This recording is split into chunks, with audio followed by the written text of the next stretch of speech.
Hi and welcome to 5 with Hive. My name is Daniel, one of the co-founders at Hive Group.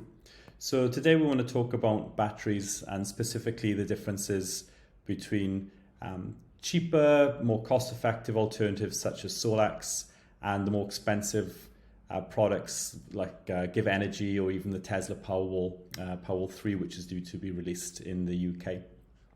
So the first thing we want to look at is why do you need the battery? So typically users that want to have a battery system backup with solar panels might think that they are looking to sort of reduce the reliance on the grid, or they're looking to export energy into the grid, or they just want to benefit from that excess energy they produce in the daytime and use it in the evening time. So understanding what the client actually wants is obviously the most important thing, but let's look at some use cases. So our most popular battery system that we offer customers is Solax. So Solax, it's a Chinese manufacturer. They've been in the UK for the last few years, and they've really driven down the cost of batteries, which make it almost like a no-brainer to have a battery alongside your solar system. For a large system like a 10 kilowatt, you're looking at about £5,000 or about £2,500 for a 5 kilowatt alternative. Now, the benefit of Solax is that they're fairly easy to install. They can be installed independently of the inverter, so you could have a as long as you've got a hybrid inverter, you can install one of the batteries alongside it. And again, due to their pricing, the payback period is actually quite quick. So whilst this is our most popular product, there are a few drawbacks to having one of these, okay? So Solax, for example, don't benefit from the ability to go off-grid easily.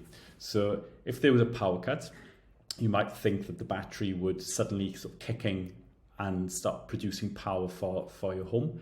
That's not actually the case with battery systems. For that to work, you need to have a system that will know that the grid is no longer supplying power to the house and have a relay where it can then discharge the battery into your normal plugs. So a workaround is with some systems where you might have one or two sockets that run off solely the battery. So if there was a power cut, you can kind of use those sockets. But for most home users, that wouldn't be what they would class as an off-grid system, okay?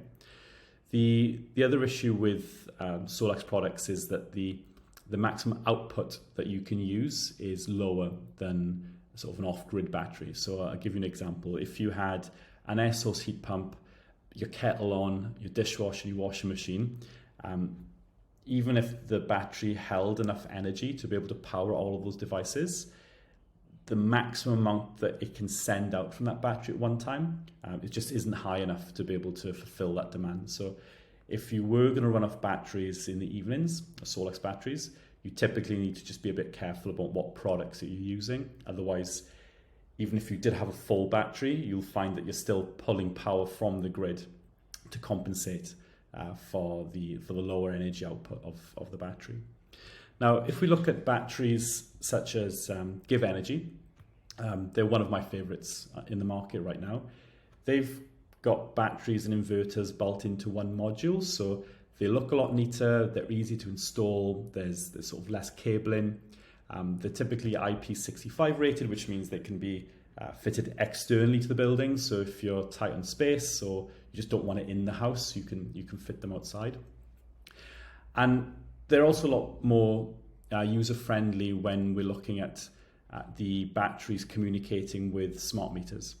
So with GivEnergy, for example, you can decide that I want to charge that battery during off-peak times when it's really cheap to bring power from the grid. So maybe it'll start charging the battery automatically between midnight to 4 a.m., for example.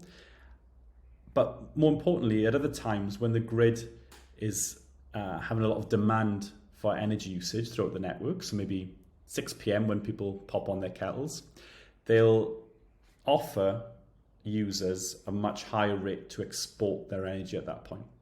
So what GivEnergy can do is actually fill your battery during off-peak times and then sell energy back to the grid during the peak times, completely set aside from your normal solar generation.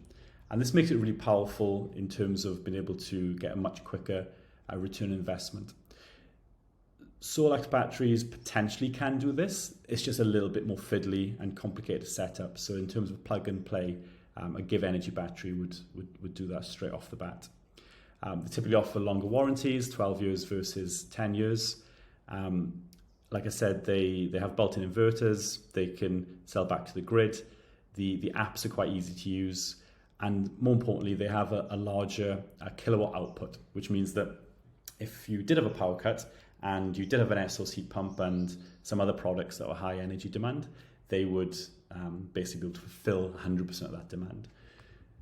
They also sell these gateways that come alongside them, and this is the item that can basically tell when the grid doesn't have power come into your house. So you combine this product with the battery, and so this gateway will say, hey, the power is just shut down, the power cut, use 100% battery, and that will be able to send all of the battery power throughout the house rather than on a few plugs.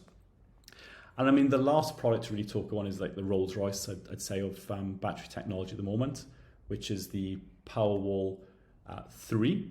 That's not even out yet in the UK, and I think it's limited access in the US. But you know, this one you can submerge in water. You can get 11 kilowatts of output, which is huge. The energy capacity is higher by default. You get 13 kilowatts instead of GivEnergy 10 kilowatt battery. But obviously the price is significantly higher.